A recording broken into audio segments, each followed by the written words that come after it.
예, 안녕하십니까. 고려대학교 김승주입니다. 제가 이 보안 관련한 강연들을 꽤 많이 하는 편인데 블록체인만큼 이렇게 굉장히 많은 사람들이 이렇게 동경하는 그런 기술이 또 있었나 뭐 이런 생각이 듭니다. 그래서 일단은 블록체인 암호화폐가 간략하게 뭔지 일단 그거부터 제가 잠깐 설명을 드리려고 그러고요. 그 다음에 이게 지금 뭐 언론에 보면 너무 이제 과도하게 장밋빛 미래를 많이 써놓은 것들이 있거든요. 근데 이게 한계는 뭔지 그걸 말씀드리고 우리나라가 좀 건전한 생태계를 구축하려면 어떤 방향으로 가야 할지에 대해서 말씀드리고 마무리하도록 하겠습니다. 뭐 암호화폐다, 뭐 비트코인, 뭐 이더리움 뭐 이런 얘기 많이 하시죠. 뭐 비트코인이 최초의 암호화폐다 뭐 이렇게 얘기하시는 분들도 계신데 사실은 암호화폐는 굉장히 오래전부터 나왔습니다. 1982년에 암호화폐를 처음으로 얘기한 논문이 나왔었고요. 바로 이 논문이죠. Blind Signatures for Untraceable Payment라는 논문이고요. 여기 보시는 이 뭐 산타크로스 할아버지 같은 분이 발표를 했습니다. 데이빗 차움이라고 하는 굉장히 유명한 암호학자고요. 저분은 이제 프라이버시의 아버지라고 일컬어집니다. 왜 그러냐면 암호화폐뿐만이 아니고 프라이버시를 보호할 수 있는 굉장히 다양한 기술을 개발을 했고요. 그 중에 하나가 이제 암호화폐입니다. 그 전에는 뭐 암호화폐라는 표현도 안 썼죠. 일렉트로닉 캐시라고 그래서 그냥 전자화폐라는 표현을 썼습니다. 이 사람이 하고 싶었던 건 우리가 일상생활에서 보통 신용카드 쓰잖아요. 신용카드를 쓰면 내가 어디서 돈을 얼마나 썼는지가 추적이 됩니다. 내가 추적당하기 싫으면 화폐를 쓰면 되죠. 근데 사이버 공간에서는 마땅히 쓸 화폐가 없습니다. 그래서 사이버 공간에서 쓸 수 있는 화폐를 만들고 싶었던 거고요. 그래서 제목이 Untraceable Payment라고 하는 겁니다. 뭐 데이빗 차움이 얘기한 이 캐시라고 하는 건 생각보다 간단합니다. 뭐 제가 보통 강연할 때 주로 이제 도토리라는 표현을 쓰는데요. 여러분들 도토리 똑같다라고 생각을 하시면 돼요. 사용자가 1,000원을 가지고 은행에 갑니다. 그럼 도토리 1,000원어치를 주겠죠. 그럼 그 도토리 1,000원어치를 가지고 상점에 가서 이모티콘도 사고 음악도 사고 자기 사고 싶은 거 사는 겁니다. 그럼 상점이 도토리 1,000원어치 갖고 있겠죠. 이걸 다시 은행에 가져가서 현찰로 바꿔주세요. 이러면 1,000원을 받는 겁니다. 근데 문제는 이 디지털화된 화폐, 즉 전자화폐라고 하는 건 디지털 정보이기 때문에 복사하기가 굉장히 쉽습니다. 우리가 쓰는 일반 화폐는 특수 잉크 처리가 되어 있기 때문에 복사하기가 굉장히 어렵죠. 근데 이거는 디지털 화폐이기 때문에 복사가 굉장히 쉽단 말이죠. 그래서 이 사용자가 1,000원어치 도토리를 가지고 10번 복사하면 10,000원이 되겠죠. 이 부분을 막아줄 필요가 있습니다. 그걸 이제 더블 스펜딩, 중복 사용을 막는다라고 보통 얘기를 하는데요.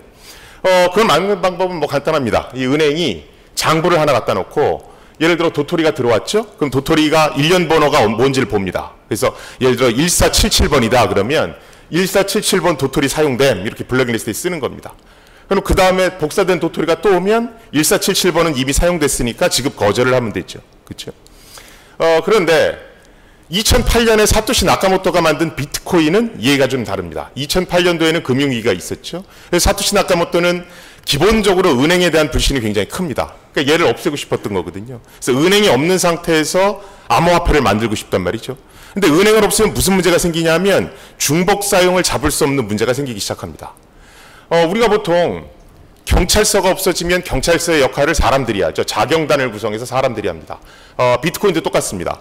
은행이 없기 때문에 은행의 역할을 사람들이 하는 겁니다. 사람들이 인터넷을 계속 들여다보고 있으면서 어떤 코인이 사용됐는지를 계속해서 기록합니다. 그리고 그 기록한 정보를 서로 공유하죠. 이렇게 공유하게 되면 어떤 돈이 복사해서 사용됐는지를 알 수가 있죠.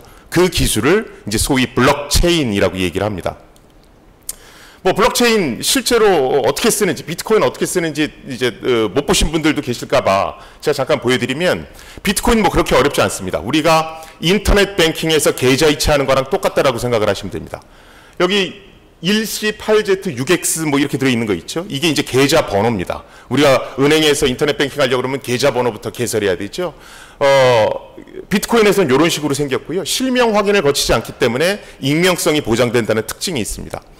제가 2.3 비트코인을 입력하고 샌드를 누르면 내 계좌에서 이 계좌로 계좌 이체가 되는 겁니다.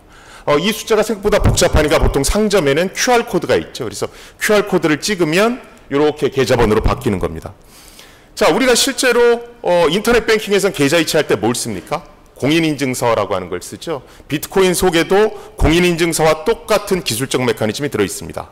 그래서 데이빗의 계좌에서 산드라 계좌로 5비트코인을 이체시켜라 라고 그러면 공인인증서와 똑같은 기술을 이용해서 이렇게 전자서명을 하게 됩니다.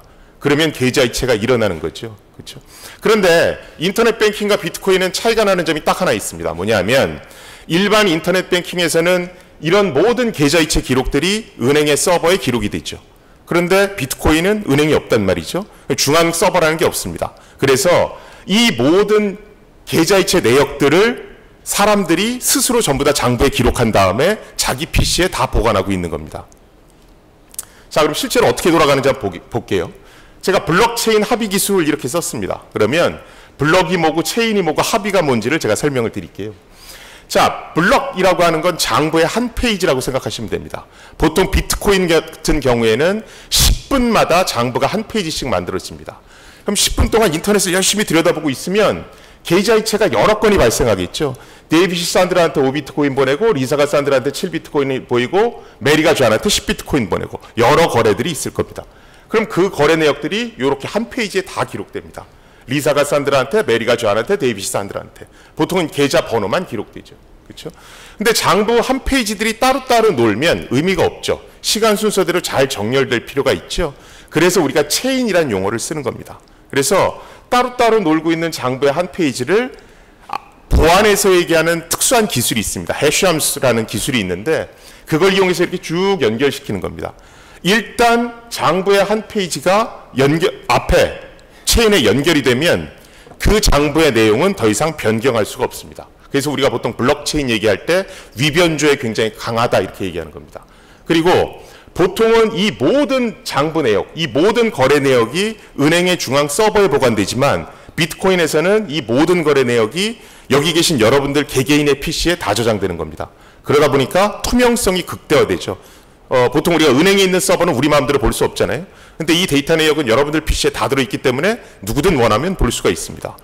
그리고 우리가 보통 은행 서버에 이런 데이터를 다 넣을 경우에 그 은행 서버가 벼락을 맞는다든가 해킹을 당해서 쓸 수 없게 되면 은행 업무가 마비가 되죠. 그런데 이 모든 이 데이터들이 여러분들 개개별 PC에 다 들어있게 되면 한두 명의 PC가 망가진다 하더라도 서비스에 별 영향이 없습니다. 그래서 가용성이 극대화되죠. 그래서 우리가 보통 블록체인이다 그러면 블록체인에 갖는 가장 큰 특징은 딱 세 가지입니다. 위변조가 불가능하고 투명성이 극대화되고 24시간 365일 쓸 수 있는 가용성이 극대화되는 것. 이 세 가지를 요구하는 부분에선 블록체인이 탁월한 성능을 발휘합니다. 근데 이 세 가지 외적인 부분에서는 사실 그닥 그렇게 블록체인을 사용하는 효과가 없고요. 자, 그런데 문제는 뭐냐 하면 아까 제가 은행이 없죠. 은행이 없기 때문에 사람들이 전부 다 인터넷을 들여다보고 거래 내역, 즉 계좌이체 내역을 전부 다 기록해서 서로 공유한다고 그랬습니다. 근데 문제는 인터넷에서 사람들이 합심해서 어떤 일을 할 때 서로 다른 결과들을 초래할 수도 있다는 겁니다. 어떤 사실을 보고 그게 고의든 실수든 간에 다르게 볼 수가 있거든요. 자, 예를 들어 보겠습니다. A부터 E까지 5명이 지금 비트코인이라는 걸 쓰고 있습니다. 10분이 지났죠. 10분이 지났더니 A가 장부를 제일 처음 만들었습니다. 그래서 사용자들한테 쫙 뿌리는 거예요. 그러면서 야, 내가 장부 제일 처음 만들었어 라고 뿌립니다. B, C, D가 봤더니 이거 내 장부랑 맞아요. 그럼 만장일치죠. 그래서 녹색 장부가 옳은 장부가 되는 겁니다. 또 10분이 지났습니다. 이번에는 B가 장부를 제일 처음 만들었습니다. 그래서 또 뿌리는 거죠. 쫙 뿌렸습니다. A, C, D가 봤더니 자기가 갖고 있는 장부랑 맞아요. 만장일치죠. 그러면 검은색 장부는 앞에 만들어졌던 초록색 장부에 연결이 됩니다. 이렇게 연결이 일단 되면 장부의 내용은 더 이상 수정이 불가능하고요. 이 장부들은 A, B, C, D 컴퓨터에 다 들어가 있기 때문에 투명성과 가용성이 극대화됩니다. 또 10분이 지났습니다. 또 10분이 지났습니다. 여기는 조금 좀 달라지죠. C가 보라색 장부를 만들어서 뿌렸습니다. 그런데 마침 그 비슷한 시기에 D도 검은색 장부를 만들어서 뿌렸습니다. 자, 그러면 서로 다른 장부가 2개 존재하죠. 검은색 장부에서는, 이 보라색 장부에서는 계좌이체가 9건이 발생했다고 기록을 했는데 검은색 장부에서는 계좌이체가 10건이 일어났다고 기록이 되어 있습니다. 그럼 한 건의 계좌이체는 실제로 있는데 누락됐거나 아니면 실제로 발생하지 않았는데 발생했다고 잘못 기록됐거나 둘 중에 하나죠. 그렇죠? 자, 일단은 어떤 장부가 옳은지는 모릅니다. 일단 장부가 이렇게 연결돼 있죠. 또 10분이 지났습니다. 이번엔 E가 검은색 장부를 만들어서 뿌리는 겁니다. 뿌리면서 E가 뭐라 그러냐면, 야, 내가 보기에는 C하고 D 장부 중에 D가 옳은 것 같아. 해서 요 E 장부를 앞에 요 D라는 장부에 연결시킵니다. 그렇죠? 그러니까 이 입장에서 보면 D에 10개의 거래가 일어났다는 장부가 옳다고 보는 거죠. 이게 시간이 쭉 지나면 장부가 어떤 형태를 띠냐면 이런 형태를 띱니다. 줄 서다 만 장부는 합의가 모여지지 않은 거죠. 그렇죠? 근데 줄이 제일 긴 장부는 대다수가 저 거래는 옳다라고 인정한 장부입니다.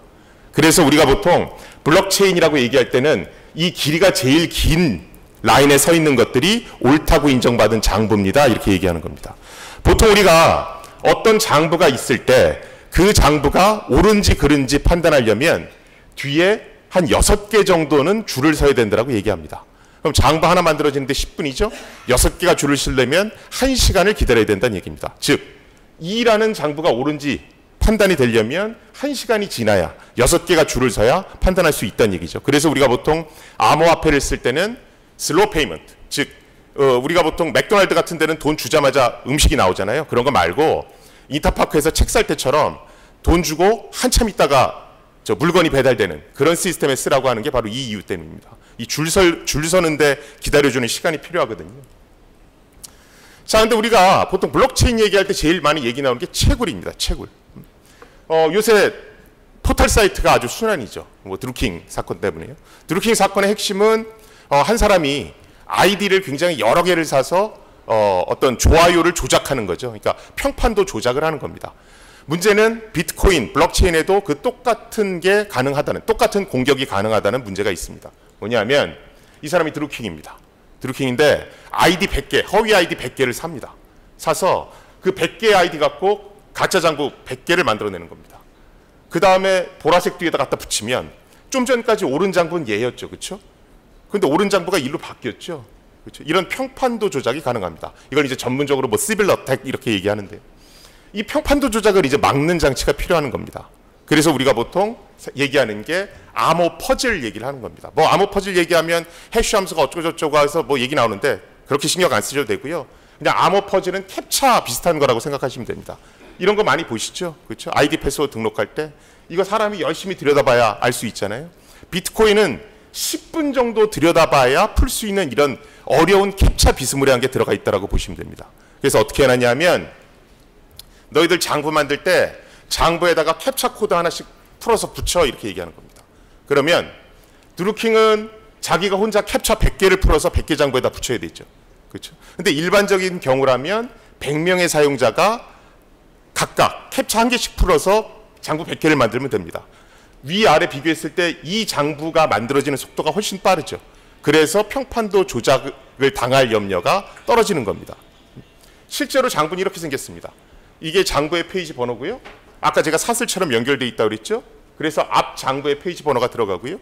계좌이체가 10분 동안 여러 건이 발생하죠. 그래서 계좌이체 건수가 쭉 되고 여기에 전자서명, 공인인증서를 이용한 전자서명 비슷한 게 쭉 붙습니다. 그다음 제가 캡차 코드 비슷한 거 풀어야 된다고 그랬죠. 캡차 코드 비슷한 게 이렇게 들어가는 겁니다. 이게 블록체인의 한 블럭이고요. 쭉 연결되어 있는 게 블록체인입니다. 그리고 이게 여러분들 PC에 다 들어가 있는 겁니다. 자, 그런데 문제는 10분 동안 인터넷 열심히 봐서 장부 만들려고 해도 할까 말까 한데 어려운 캡차 코드까지 풀려고 그러면 사람들이 저걸 자발적으로 안 하죠.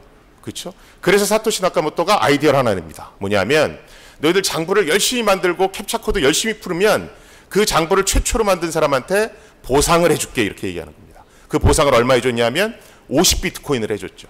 그렇죠? 1비트코인 잘 나갈 때 얼마였습니까? 2,600만 원, 2,700만 원이었죠. 그러면 내가 10분 동안 진짜 열심히 하면 50 곱하기 2,700만 원이 생기는 겁니다.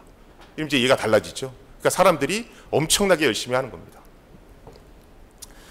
끊임없이 보상을 해주면 돈이 끊임없이 발생하니까 인플레이션에 빠집니다.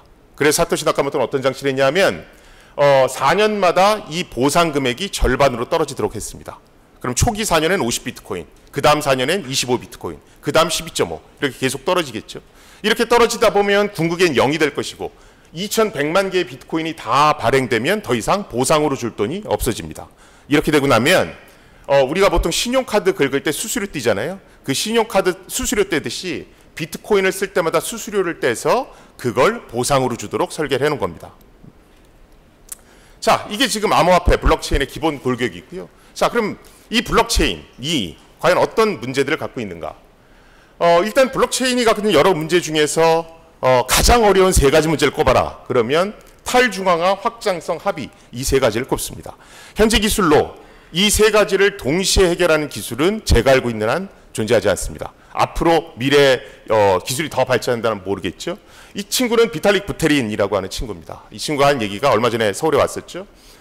블록체인은 속도 경쟁 면에 있어서는 중앙의 서버 방식에 비할 바가 아니라는 겁니다. 블록체인의 가치는 다른 데 있기 때문에 어떤 속도 경쟁이 아닌 탈중앙화나 어떤 다른 것들을 위해서 더 노력을 해야 되고, 또 아쉽게도 지금 이 세 가지를 동시에 해결하는 건 불가능하니까 내가 암호화폐나 블록체인을 디자인할 때 이 셋 중에서 어떤 것을 지향점으로 할 것인가, 그걸 목표로 설정해서 설계할 필요가 있다라고 얘기하는 겁니다. 지금 비탈릭 부테린 같은 경우에는 확장성, 즉 굉장히 많은 사용자가 가급적 쓸 수 있도록 하는데 지금 노력을 경주하고 있고요. 아쉽게도 확장성을 극대화시키면 탈중앙화가 떨어진다는 단점은 존재합니다. 자, 과연 블록체인은 탈중앙화되어 있는가? 10분 동안 열심히 해서 암호 퍼즐을 풀어서 장부를 만들면 굉장히 많은 돈을 주죠. 50 곱하기 2,700만 원을 주니까요. 이러다 보니까 이제 인간의 광기가 막 살아나는 거죠. 그래서 채굴을 하는데 막대한 돈을 쓰기 시작합니다. 초기에 사토시 나카모토가 블록체인 장부를 만들 때 생각했던 건 사람들이 데스크탑 PC를 쓸 거다라고 생각을 합니다. 근데 돈이 되니까 데스크탑 PC를 안 쓰고 그래픽 카드를 쓰기 시작하죠. 그래픽 카드를 쓰다가 그걸로도 안 되니까 이젠 전용 칩이 나왔습니다. 삼성 같은 경우는 채굴을 위한 전용 칩을 만들어서 공급하겠다라고 그러죠. 또 그래픽 카드를 이렇게 어마무시하게 만들어서 대량으로 장부 채굴만 하는 전문꾼들이 나타나기 시작을 합니다. 이것의 81%는 중국에 있다는 거죠. 그 다음에 2위는 어디입니까? 아이슬란드죠. 아이슬란드에 왜 있습니까? 추우니까 이거 냉각시킬 수가 있거든요. 자, 실제로 올 초에 이런 논문이 나왔습니다. 시가총액 1위인 비트코인과 시가총액 2위인 이더리움은 과연 탈중앙화되어 있는가?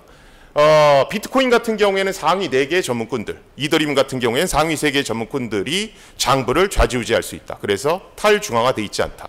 물론 이런 시설로도 장부의 어떤 채산성, 채굴의 채산성을 올릴 수 없는 여러 가지 기술들이 있긴 있습니다. 메모리 하드니스라든가 뭐 여러 가지 기술이 있습니다만 그것까지도 우회할 수 있는 기술들이 또 개발되고 있습니다. 자, 확장성과 합의 문제. 이거는 뭐 단적으로 생각해도 서로 반비례하는 구조입니다. 100명이 합의를 보는 거하고 100만 명이 합의를 보는 거하고 100만 명이 합의를 보는 게 훨씬 어렵죠. 그렇죠? 그러다 보니까 블록체인은 가입자 수가 많아지면 많아질수록 합의 보는 데 시간이 많이 걸리게 됩니다. 그러다 보니까 이제 전체가 합의 보는 게 아니고 대표자를 내세워서 대표자만 합의를 보게 하는 뭐 컨소시엄형 블록체인이라든가 아니면 특정 하나의 기관이 딱 나서서 내가 만드는 장부는 무조건 다 옳은 거야. 이런 식으로 얘기하는 프라이빗 블록체인 같은 것들이 나오는 거죠. 근데 물론 이럴 경우에 과연 기존의 중앙 서버 방식에 비해서 장점은 무엇인가 하는 문제가 제기됩니다. 뭐 에너지 낭비. 이건 뭐 저 유시민 전 장관께서도 계속 JTBC 토론에서 얘기를 했었죠. 뭐 기하급수적으로 증가하고 있습니다. 올 연말까지 가면 전 세계 에너지 소비의 0.5% 정도를 비트코인 채굴하는 데 소비할 거다. 이런 언론 보도도 있고요. 실제로 아이슬란드에 엄청나게 지금 채굴꾼들이 공장들을 세워놓고 있습니다. 러시아에서는 올 초에 지금 암호화폐 가격이 굉장히 많이 떨어졌죠. 그러니까 채굴 수지가 안 맞는단 말이에요. 그래서 러시아의 갑부가 화력발전소 2개를 샀답니다. 그래서 저기서 전기를 생산해서 지금 채굴하는 시스템에다 전기를 공급하고도 있습니다. 이런 식으로 채굴을 하는 겁니다. 자, 거래소 해킹도 또 많은 문제가 있죠. 지금 이것은 여태까지 암호화폐 관련, 블록체인 관련한 해킹 건수, 큰 규모 건수를 나누는 건데요. 여기 빨갛게 칠해놓은 거, 첫 번째, 두 번째, 네 번째, 마지막. 이것들은 거래소가 해킹당하는 겁니다. 그런데 거래소가 해킹당하는 것보다 더 큰 문제는 거래소의 투명성 확보입니다. 실제로 거래소가 해킹을 당한 건지 아니면 해킹을 당한 척하는 건지 그것 자체가 판단할 수 있는 방법이 없다라는 겁니다. 실제로 미국 같은 경우에는 거래소들 전수조사하겠다고 나섰죠. 실제 내부에서 어떤 짓을 하고 있고 그다음에 가격을 조작한 흔적이 발견된다라고 그래서 실제 전수조사에 나서겠다라는 언론 보도가 발표가 되기도 했습니다. 올 초에는 이런 논문도 나왔죠. 실제 어, 2개월 동안에 비트코인 가격이 150불에서 1000불로 올랐는데 따져보니까 컴퓨터 2대 놓고 자기들끼리 서로 사고팔고 하면서 가격을 끌어올린 겁니다. 그러니까 가격 조작이 충분히 쉽게 된다는 거죠. 최근 등장한 것 중에 블록체인 생태계의 큰 문제다라고 얘기하는 건 바로 이겁니다. 올 초에 발표된 논문이고요.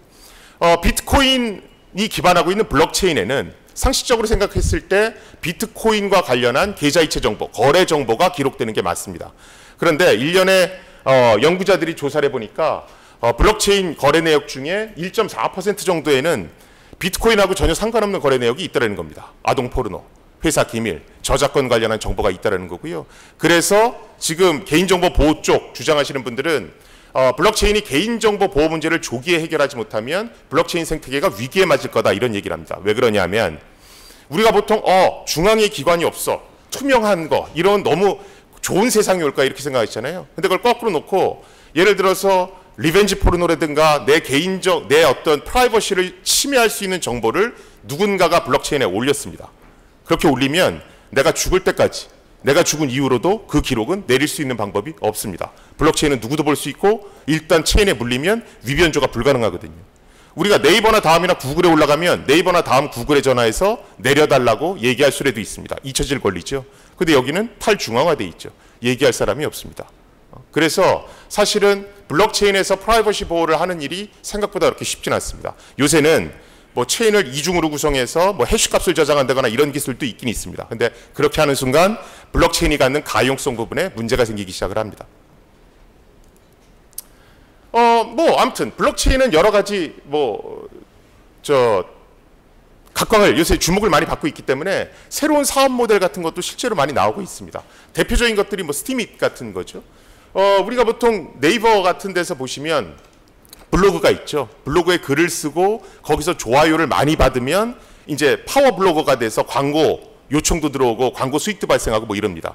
근데 많은 사람들은 네이버가 내 글을 검열한다는 거, 또 네이버가 없어지면 내 글이 언젠간 없어질 수도 있다는 거, 또 내가 글을 올린 거에 대해서 직접적으로 보상을 받는 게 아니라 간접적으로 좋아요 이런 정도 받는 거에 대해서 굉장히 못마땅해 하는 사람도 있거든요. 그래서 스티밋이란 모델이 나왔고요. 이거는 블로그인데 블록체인 상에서 돌아가는 블로그라고 보시면 됩니다. 그래서 일단 블록체인에 올라가기 때문에 검열이라는 게 없죠. 중앙에 기관이 없으니까. 또 블록체인에 글이 올라가면 누구도 내 글을 내릴 수가 없습니다. 그리고 여기서는 좋아요를 누르는 게 아니고 정말 그 글이 좋으면 암호화폐로 보상을 해줍니다. 굉장히 강력한 동기부여죠. 처음에는 저게 굉장히 좋은 사업 모델인 줄 알았죠. 근데 시간이 가니까 단점들이 나오기 시작합니다. 중앙 통제하는 기관이 없으니까 화폐를 많이 받을 수 있는 그런 컨텐츠 쪽으로 쏠림 현상이 나타나기 시작합니다. 아프리카 별풍선 생각하시면 되죠. 그렇죠?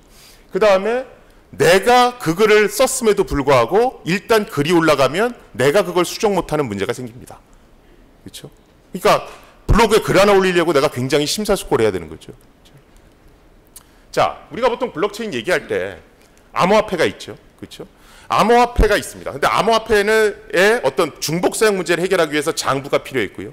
그 장부 구실을 해주는 게 블록체인입니다. 그래서 암호화폐와 블록체인은 뗄래야 뗄 수가 없습니다. 왜냐하면 암호화폐에서 블록체인을 떼는 순간 일단 장부가 없어지니까 중복 사용이 되죠. 그렇죠? 그 다음에 블록체인에 보상을 줘야 되는데 암호화폐가 없으면 보상을 줄 수 없으니까 동기부여가 안 됩니다. 그래서 얘네 둘은 기본적으로 뗄 수가 없습니다. 그리고 또 요새 많은 분들이 만들어내시는 게 이 암호화폐가 줄 수 있는 강력한 동기부여, 이 장점을 이용해서 토큰 기반의 새로운 비즈니스 모델을 만들어내기 시작합니다. 아까 스티밋 보셨죠? 그렇죠? 그래서 우리가 보통 어떤 암호화폐의 가치를 얘기할 때는 이 암호화폐가 기반하고 있는 이 블록체인의 기술적 가치, 즉 제가 아까 비트코인 1세대 블록체인은 여러 가지 기술적 난제들을 갖고 있다라고 말씀을 드렸죠. 그 기술적 난제들의 어떤 것을 해결했는가, 그게 이 암호화폐의 기술적 가치를 얘기합니다. 그 다음에 또 하나는 이 암호화폐를 통해서 강력한 동기부여를 하는 그런 모델, 즉 토큰 기반의 모델이 얼마나 성공적인 비즈니스 모델을 갖고 있는가, 이 두 가지를 전부 다 평가해야 이 암호화폐의 가치가 평가되는 겁니다. 근데 문제는 뭐냐면 이 블록체인의 기술적 가치를 평가하기에는 너무 어렵다는 거죠. 전문가들이 저걸 봐야 되거든요. 그렇죠? 이 비즈니스 모델이 과연 성공할까? 처음에 보면 기발하고 성공할 것 같죠. 그런데 강력한 동기부여, 강력한 돈이 걸리기 시작하면 부작용이 나타나기 시작하거든요. 그렇죠? 이건 이제 여러 가지 경제학자분들이나 이런 분들이 봐주셔야죠. 그래서 이 양쪽에 대한 내용들이 시장에 전부 다 공급이 됐을 때 블록체인 생태계는 제대로 가는 겁니다. 실제로 미국을 보시면 미국에서 나오는 요새 화이트페이퍼는 약간 달랍니다. 어떻게 되냐면 옛날에는 그냥 화이트페이퍼 백서에 좋습니다 뭐 이 정도 얘기만 있었는데 요새는 화이트페이퍼에 기술적인 얘기들이 들어갑니다. 근데 그 기술적인 얘기들이 일반인들 보게끔 들어가는 건 아니고요. 예를 들면 저희는 이런 걸 가지고 어디 유명 컨퍼런스에서 발표해서 전문가들 검토를 받았습니다. 라든가 아니면 실제로 이 기술을 검증해주는 제3의 사이트들이 있습니다. 거기서 평가를 받는다든가 이런 기술적 검증이 일어나기 시작을 했고요. 토큰 기반의 비즈니스 모델도 마찬가지입니다. 여러 가지 ICO 모델에 대해서 평가를 해주는 모델이 생겼거든요. 그런데 아직은 우리나라는 그 정도까지는 아니라는 거죠. 실제로 암호화폐가 많이 만들어지면 실제 시장에서 그 화폐의 가격이 굉장히 급등을 합니다. 그런데 실제 그 비즈니스 모델이 어땠는지 블록체인의 기술적 모델이 어땠는지는 사실 알려진 바가 별로 없죠. 우리나라에서 블록체인 특허로 따지면 전 세계에서 우리나라가 3위입니다. 그런데 그 블록체인의 내용을 보면 대다수는 거래소와 관련된 특허들입니다. 난제를 풀었다는 논문들은 사실 거의 없습니다. 제가 학계 관련한 컨퍼런스 논문들을 본다라면. 제가 어디든 가든 강의 때 말미에 항상 말씀드리는 게 저는 이제 블록체인을 비유한다라면 블록체인을 이제 줄기세포에다 많이 비유를 합니다. 제가 이제 저는 이제 기술자니까 블록체인을 보면 블록체인이 아주 쓸데없는 기술 같지는 않습니다. 쓸데없는 기술 같지는 않은데 우리가 처음에 줄기세포 기술이 나왔을 때 이거 되게 유망할 거야 이런 식으로 사람들이 얘기했잖아요. 그렇죠? 그런데 그때 어느 정도였냐면 사람들이 막 광기에 휩싸여서 바로 내년부터 몸 불편하신 분들이 막 앞을 보시고 막 앉아 계신 분들이 걷고 이럴 줄 알았단 말이죠. 근데 이성을 찾으니까 이게 줄기세포가 굉장히 유망한데 시간이 좀 걸리겠구나. 굉장히 기술적인 난제들도 있고 윤리적인 문제들도 있구나 이렇게 생각하시잖아요. 저는 블록체인도 똑같다라고 봅니다. 블록체인도 굉장히 유망한 기술 같습니다. 블록체인은 아까 말씀드렸듯이 가용성이 필요한 부분, 투명성이 필요한 부분, 위변조를 막아야 되는 부분 이런 부분에서는 탁월합니다. 제 몫이라는 부분이 있다는 얘기죠. 하지만 프라이버시와 관련한 윤리적인 부분이 있고 그 다음에 기술적인 난제가 아직도 있기 때문에 사실 정부에서는 좀 긴 안목을 가지고 투자를 할 필요가 있습니다. 근데 그거에 비해서 요새 우리 정부에서는 너무도 많은 시범 사업을 쏟아내고 있다는 게 사실 제 생각입니다. 그렇게 되면 제가 산하기관에서 근무했던 경험상 블록체인에 막대한 돈을 쏟아부었는데 제대로 된 모델이 안 나오더라. 그러면 이 뜨거운 열기는 금방 식습니다. 블록체인 별거 없네. 그리고 돈이 빠지기 시작하거든요. 그거보다는 꾸준히 예산이 투입되는 게 제가 보기엔 현명한 것 같고요. 특히나 요새 보면 우리가 블록체인 난제를 해결하는 아주 하이 퀄리티 기술 부분에는 별로 예산이 투자되는 것 같지가 않습니다. 그런 쪽을 좀 더 봐야 우리가 원천 기술을 확보할 수 있지 않나 생각됩니다. 예, 이상입니다. 들어주셔서 감사합니다.